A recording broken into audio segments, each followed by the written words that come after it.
Hey, welcome back to my channel. Glad you stopped by. So I wanted to take a few minutes. I've had this video on my mind for a while now. So my husband and I were in real estate. Well, my husband is still in real estate and I'm still in real estate. I hold a license in the state of Texas.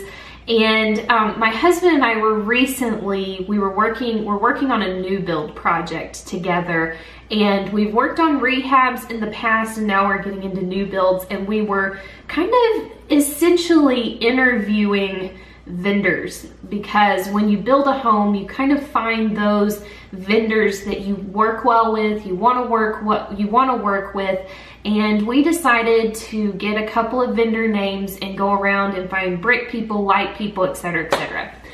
So my husband and I got in the car and we went and met the brick guy. Super great guy. We're obviously very young, and my husband has a decent amount of experience, as well as myself, with rehabbing. We've done a lot of the work ourselves in the past, and now we hire a lot of it out. And it's something that we love to do, but we are definitely very young. We're both in our 20s, we're both in our mid-20s, and it was very interesting walking after we went to the brick store, walked into a lighting store. And it was so interesting because the sales lady knew that we had been referred to her through another builder, and she walked around the corner thinking that, our assumption is that she thought that he was building us a low-income house for us to live in. And that has a certain dollar amount, and it wasn't a big lighting package for her to put together. And honestly, it was probably one of the most off-putting situations I've ever been in with somebody in sales. She kind of talked down to us through the whole process, and then eventually somehow it came out that we were that we were the builders in this situation. And as soon as she picked up on that we were the builders, her attitude did a 180 immediately. And it caught my attention because I got to thinking about it after we left, and I thought, one, she was mistreating that other builder's supposed client. She thought we were his client and that we were just building this very small, very modest house.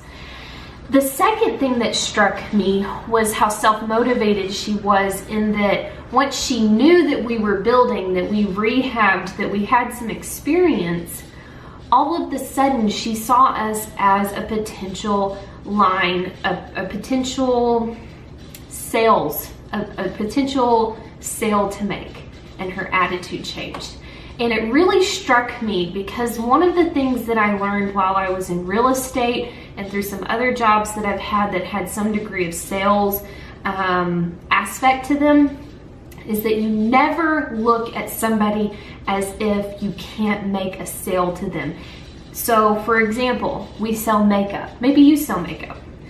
Do you ever look at somebody and think, oh, that's not worth it?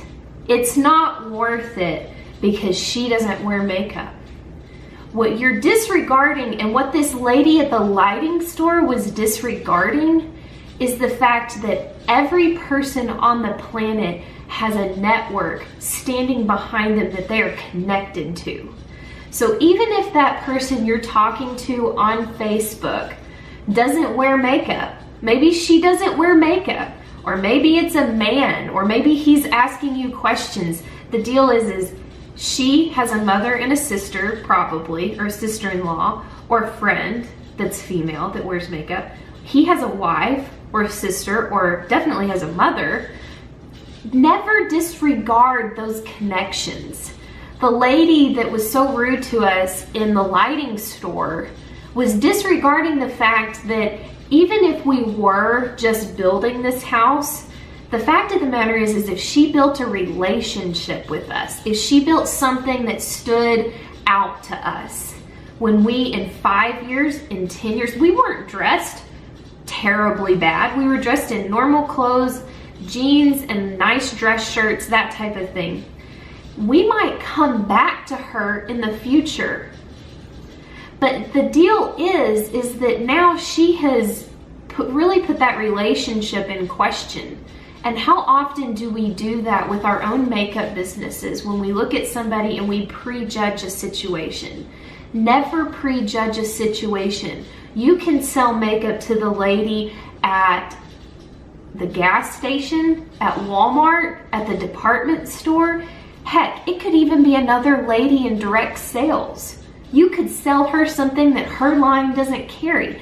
Never disregard the opportunity in front of you. You encounter them each and every day, and treating each and every person with kindness goes so far. And so I just wanted to throw that out there, because being put in that situation with somebody that made assumptions about who we were, what we were doing, the longevity, for all she knew, my parents could be building a large house and they're looking for somebody to do lighting. And she could have impressed our socks off and we could have referred something to her. There is always a referral standing behind somebody. Even if that person isn't necessarily going to buy your product themselves, they may know somebody that's looking for that product. So keep at it. Don't give up, and don't prejudge situations before you know anything. In fact, when you meet somebody that maybe doesn't wear makeup and you tell them about how passionate you are about what you sell, you never know. They may have a fancy event that they want to go to in a couple of weeks. So I just wanted to throw that out there. Never divorce yourself from an opportunity. There is an opportunity behind each and every person. Even if that person you're directly talking to isn't ready to buy makeup, chances are she knows somebody. So never give up, never disregard somebody, and always work towards that sale. That's what we're all trying to do. All right, I hope that was helpful. It was just something I've been thinking about for a while. I'm very passionate about treating our customers and our clients with respect and dignity, and making sure we have amazing customer service. So it was just something that was on my heart. I just really wanted to share it. I wanted to let you guys know about that situation, because the deal is we're looking for somebody that can be a real partner with our business. And you never know, the lady down the street may be looking for something like Limelight to join up with and to make that a part of her income. So that lady really shot herself in the foot. Even though we're young and we don't look like we're much, that you may be in the exact same situation with somebody this week, and make sure you sell who you are and what you're selling with everything that you can, because that's what makes this business attractive to people. It's the heart that we put in it. So don't give up, keep working your business, and I'll catch you guys in the next video. Like and subscribe below. Thanks.